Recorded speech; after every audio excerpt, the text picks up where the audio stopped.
ವಿಧಾನಸಭೆಯಲ್ಲಿ ಏನಾಯಿತು ಅನ್ನೋದನ್ನು ನೋಡಿದ್ರೆ ಈ ಕಡೆ ವಿಧಾನ ಪರಿಷತ್ನಲ್ಲೂ ಇದೇ ವಿಚಾರ ಪ್ರಸ್ತಾಪ ಆಗಿದೆ. ಈ ವೇಳೆ ಬಿಕೆ ಹರಿಪ್ರಸಾದ್ ಮಾತನಾಡಿದ್ದಾರೆ. ಪಾಕಿಸ್ತಾನ ನಮಗೆ ಶತ್ರು ರಾಷ್ಟ್ರ ಅಲ್ಲ, ಅದು ನಮ್ಮ ಪಕ್ಕದಲ್ಲಿರೋ ರಾಷ್ಟ್ರ. ಪಾಕಿಸ್ತಾನ ನಮಗೆ ಶತ್ರು ರಾಷ್ಟ್ರ ಅಲ್ವೇ ಅಲ್ಲ ಅಂತ ಬಿಕೆ ಹರಿಪ್ರಸಾದ್ ಹೇಳಿದ್ದಾರೆ. ಪರಿಷತ್ನಲ್ಲೂ ಕೂಡ ಈ ವಿಚಾರ ಪ್ರಸ್ತಾಪ ಆದಾಗ ಚರ್ಚೆಯ ಸಂದರ್ಭದಲ್ಲಿ ಈ ವಿಚಾರವನ್ನ ಅವರು ಪ್ರಸ್ತಾಪಿಸಿದ್ದಾರೆ. ಅಡ್ವಾಣಿ, ಮೋದಿ ಇವರೆಲ್ಲ ಪಾಕಿಸ್ತಾನಕ್ಕೆ ಹೋದಂತ ವಿಚಾರವನ್ನ ಉಲ್ಲೇಖಿಸಿದ್ದಾರೆ. ಪಾಕಿಸ್ತಾನದಲ್ಲಿ ಕೇಕ್ ತಿಂದು ಬಿರಿಯಾನಿ ತಿಂದು ಬಂದಿದ್ದಾರೆ ಅಂತ ಬಿಕೆ ಹರಿಪ್ರಸಾದ್ ಮಾತನಾಡಿದರು. ಇದಕ್ಕೆ ಬಿಜೆಪಿಯ ಸದಸ್ಯರು ಆಕ್ಷೇಪ ವ್ಯಕ್ತಪಡಿಸಿದರು. ಗದ್ದಲ ನಡೆಯಿತು ಪರಿಷತ್ನಲ್ಲಿ. ಕಾಂಗ್ರೆಸ್ ಮತ್ತು ಬಿಜೆಪಿ ಸದಸ್ಯರ ಮಧ್ಯೆ ವಾಕ್ ಸಮರ ನಡೆದು ಹೋಯಿತು.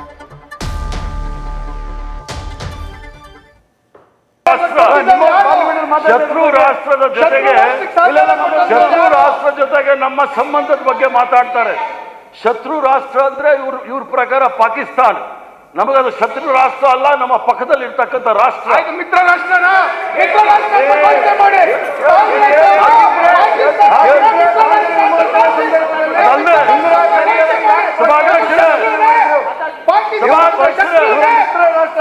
ಇವ್ರಿಗೆ ಇಂದಿರಾ ಗಾಂಧಿ ಅವರು ಶತ್ರು ರಾಷ್ಟ್ರ ಅಂತಕ್ಕಂಥ ಜನ ಮಾತಾಡೋರು ಕೇಳ್ರಿ. ನೀವು ವಿರೋಧ ಪಕ್ಷದ ನಾಯಕರು, ನಾನೊಬ್ಬ ಸಾಮಾನ್ಯ ಸದಸ್ಯ, ನಾನು ಮಾತಾಡೋರು ಸ್ವಲ್ಪ ಸೌಜನ್ಯ ತೋರಿಸಿ ನಾನು ಮಾತಾಡೋವರೆಗೂ.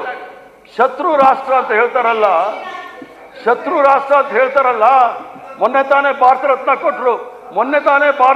ಕೊಟ್ಟರು ಶ್ರೀಮಾನ್ LK ಅದ್ವಾನಿ ಅವರು. ಲಾಹೋರಲ್ಲಿ ಜಿನ್ನಾ ಅವರ ಸಮಾಧಿಗೆ ಹೋಗ್ಬಿಟ್ಟು ಇಡೀ ಪ್ರಪಂಚದಲ್ಲಿ ಅವನಷ್ಟು ದೊಡ್ಡ ಜಾತ್ಯತೀತ ನಾಯಕ ಇಲ್ಲ ಅಂತ ಹೇಳಿ ಹೊಗಳು ಬಂದ್ರಲ್ಲ, ಅವಾಗ ಎಲ್ಲೋಗಿತ್ತಂತೆ ಶತ್ರು ರಾಷ್ಟ್ರ ಅಲ್ವಂತ. ಸುಮ್ಮನೆ ಯಾಕೆ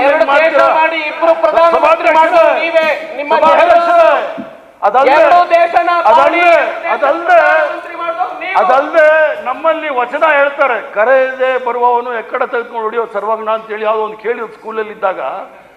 ಆ ಪಾಕಿಸ್ತಾನ ನವಾಜ್ ಶರೀಫ್ ಪ್ರಧಾನಮಂತ್ರಿಗಳಿದ್ರು, ಅವ್ರೇನು ಕರೀಲೇ ಇಲ್ಲ. ಪ್ರಧಾನಮಂತ್ರಿ ಅನ್ನೋ ಒಂದು ಪ್ರೋಟೋಕಾಲ್ ಇರುತ್ತೆ, ಎಲ್ಲಾದ್ರೂ ಹೋಗ್ಬೇಕಂದ್ರೆ 15 ದಿವಸದ ಮೊದಲು ಹೇಳಬೇಕಾಗುತ್ತೆ.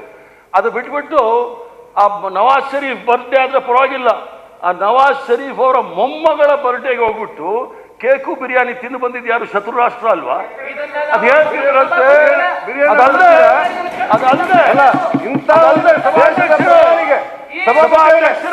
ಈಗ ನವಾಜ್ ಶರೀಫ್ ಅವರು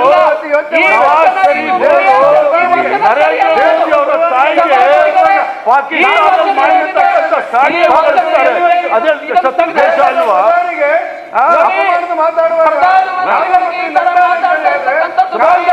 ನಾವು ಕೇಳ್ಬೇಕಾ? ಅದಲ್ಲದೆ ದೇಶದ ಪ್ರಧಾನಿಯನ್ನ ಪ್ರಧಾನಮಂತ್ರಿ ದೇಶದ್ರೋಹ ಯಾರ ಮೇಲೆ ಮಾತಾಡೋದಕ್ಕೆ ಅದಲ್ಲದೆ ಸಭಾಧ್ಯಕ್ಷರೇ, ಅದಲ್ಲದೆ ಶತ್ರು ರಾಷ್ಟ್ರ ಅಂತ ಹೇಳ್ತಕ್ಕಂಥ ಜನ, ಆದ್ರೆ ಶತ್ರು ರಾಷ್ಟ್ರ ಅಂತ ಹೇಳ್ತಕ್ಕಂಥ ಜನ ಮಾತಾಡ್ತಾರೆ. ನರೇಂದ್ರ ಮೋದಿ ಅವರ ತಾಯಿ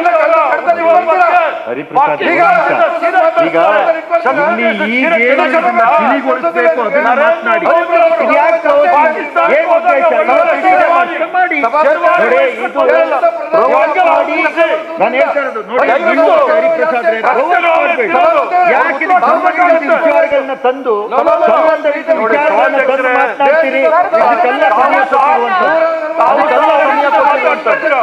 ಈಗ ಬಂದಿರುವಂತ ಸಮಸ್ಯೆಯನ್ನು ತಿಳಿಗೊಳಿಸೋದಕ್ಕೆ ಪ್ರವೋಕ್ ಮಾಡೋದಕ್ಕಲ್ಲ. ಏನಿದು ಅರ್ಥನೇ ಆಗೋದಿಲ್ಲ. ಇದು ನಮ್ಮಂತ ಹಿರಿಯ ಅರ್ಥ ಮಾಡ್ಕೋಬೇಕು.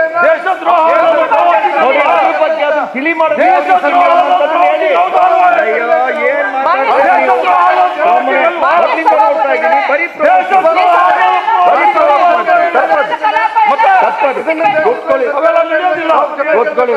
ಕೂತ್ಕೊಳ್ಳಿ. ಸಾಕು ಹರಿಪ್ರಸಾದ್ರೆ, ದಯವಿಟ್ಟು ಸಾಕು. ನೀವು ಇಲ್ಲ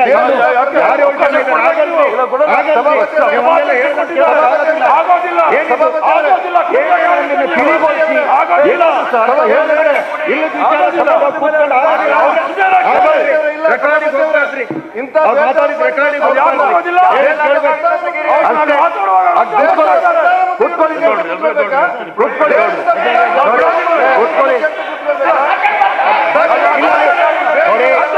ಸಮಸ್ಯೆಯನ್ನು ಬಗೆಹರಿಸುವ ರೀತಿ ಒಳಗಡೆ ಸದನವನ್ನು ನಡೆಸೋದಕ್ಕೋಸ್ಕರ ನೀವು ಮಾತನಾಡಿ. ನಿಮ್ಮ ವಿಚಾರದಲ್ಲಿ ನೀವು ಜಿನ್ನಾನವರಿಗೆ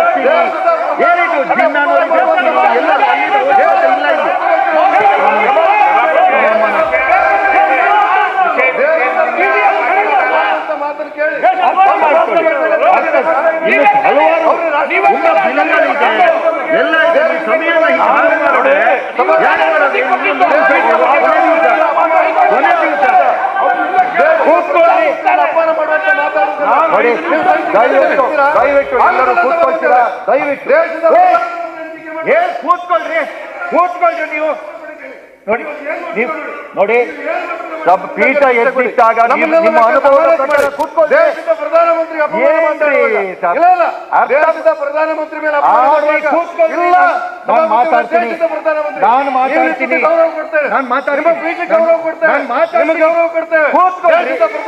ಅಪಮಾನ ಮಾಡುವ ಕೂತ್ಕೊಳ್ರಿ. ದೇಶದ ಪ್ರಧಾನಮಂತ್ರಿ ಅಪಮಾನ ಮಾಡುವಲ್ಲ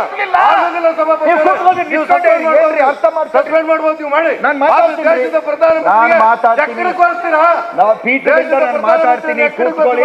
ನೀವು ಇಲ್ಲ ಸರ್, ನೀವು ಬೇಕಿದ್ರೆ ಏನೇ ಶಿಕ್ಷೆ ಕೊಡಿ, ಏನೇ ಶಿಕ್ಷೆ ಕೊಡಿ, ಏನೇ ಶಿಕ್ಷೆ ಕೊಡಿ, ನಿಮ್ಮ ಪೀಠಕ್ಕೆ ಅವರು ಕೊಟ್ಟು ನೀವು ನೋಡಿ, ವಿರೋಧ ಪಕ್ಷದ ನಾಯಕರೇ, ನಿಮಗೆ ಸದನದ ಬಗ್ಗೆ ನೋಡಿ, ಒಂದು ಪೀಠ ಎದ್ ನಿಲ್ತು ಅಂತ ಹೇಳಿದ್ರೆ ನೀವು ನಾನು ಏನ್ ಬೇಕಾದ್ರೂ ಶಿಕ್ಷೆ ಕೂತ್ಕೊಳ್ರಿ. ಈ ಪೀಠ ಎದ್ ನಿಲ್ತು ಅಂದ್ರೆ ಒಂದು ವಿಚಾರಗಳನ್ನ ಅದ್ರ ಬಗ್ಗೆ ಏನ್ ಮಾಡ್ಬೇಕು ಅನ್ನೋ ಒಂದು ಸಲಹೆ ಕೊಡೋದಕ್ಕೋಸ್ಕರ ಎದ್ ನಿಂತಿರುತ್ತೆ, ಬಿಟ್ರೆ ಬೇರೆ ಉದ್ದೇಶಕ್ಕಲ್ಲ. ದಯಮಾಡಿ ನೋಡಿ, ಒಂದ್ ನಿಮಿಷ ಕೂತ್ಕೊಳ್ಳಿ. ನೋಡಿ, ಮೊದಲೇ ನಾನು ಹೇಳಿದ್ದೀನಿ, ಹೌದು ಚರ್ಚೆ ಆಗ್ತಾ ಇದೆ. ಇದನ್ನ ಹರಿಪ್ರಸಾದ್ ಅವ್ರ ಮಾತು ನೋಡಿ, ಇದಕ್ಕೆ ಸಂಬಂಧ ಇಲ್ದಿದ್ದನ್ನ ಜಿನ್ನ ತರ್ತೀವಿ. ಒಂದ್ ನಿಮಿಷ ರೀ, ನಾನು ಹೇಳ್ತೇನೆ. ಯಾಕೆ ಅಂದ್ರೆ ಇದು ಪ್ರವೋಕ್ ಆಗುತ್ತೆ. ಆದ ತಕ್ಷಣ ಆ ಕಡೆಯವ್ರು ಹೇಳ್ತಾರೆ, ಈ ಕಡೆಯವ್ರು ಹೇಳ್ತಾರೆ. ಬೇಡ, ಈಗ ನೀವೇನು ನಾನು ನಿಮ್ಗೆ ಅವಕಾಶ ಕೊಟ್ಟದ್ದೇನು ಅಂತ. ಒಂದ್ ನಿಮಿಷ ಸರ್ ಕೂತ್ಕೊಳ್ಳಿ. ಅವಕಾಶ ಏನು ಅಂದ್ರೆ ಈಗಾಗಿರುವಂತಹ ಸಮಸ್ಯೆನ ಬಗೆಹರಿಸುವ ರೀತಿಯಲ್ಲಿ ಸಮಸ್ಯೆಗಳನ್ನ, ಹೌದು ಅವ್ರ ಆ ಕಡೆಯಿಂದ ಎಲ್ಲೋ ಒಂದು ಬಂದಿದೆ, ಈ ಕಡೆಯಿಂದ ಬಂದಿದೆ, ಅದನ್ನ ನೀವು ಮಧ್ಯಸ್ಥಿಕೆ ಮಾಡಬೇಕು ಅಂತವ್ರು ತಿಳಿಗೊಳಿಸೋದಕ್ಕೆ ನೋಡ್ಬೇಕು, ಪ್ರವೋಕ್ ಮಾಡೋದಕ್ಕಲ್ಲ. ಹಾಗಾಗಿ ದಯವಿಟ್ಟು ಆ ವಿಚಾರಕ್ಕೆ ಹೋದ್ರೆ ಒಂದೂ ಕರ್ತಕ್ಕೆ ಹೋಗೋದಿಲ್ಲ. ನಾನು ಹೇಳಿದ್ದೆ, ಈಗ ಸಮಸ್ಯೆಗಳನ್ನ ಬಗೆಹರಿಸುವ ರೀತಿಯಲ್ಲಿ ಮಾತಾಡಿ. ಇಲ್ಲಿ ಒಂದು ವಿಚಾರ ಗಮನಿಸಬಹುದು. ನರಿ ಅಂದರೆ ಕುರಿ ಅನ್ನೋದು ಹರಿಪ್ರಸಾದ್ ಅವರ ಹಳೆಯ ಚಾಳಿ ಅಂತ ಅನ್ಸುತ್ತೆ. ರಾಜತಾಂತ್ರಿಕ ಸಂಬಂಧಕ್ಕೂ ಪಾಕಿಸ್ತಾನವನ್ನು ಶತ್ರು ರಾಷ್ಟ್ರನೋ ಮಿತ್ರ ರಾಷ್ಟ್ರನೋ ಅಂತ ಪರಿಗಣಿಸೋದಕ್ಕೆ ಎಲ್ಲಿಂದಲ್ಲಿಗೆ ಸಂಬಂಧ?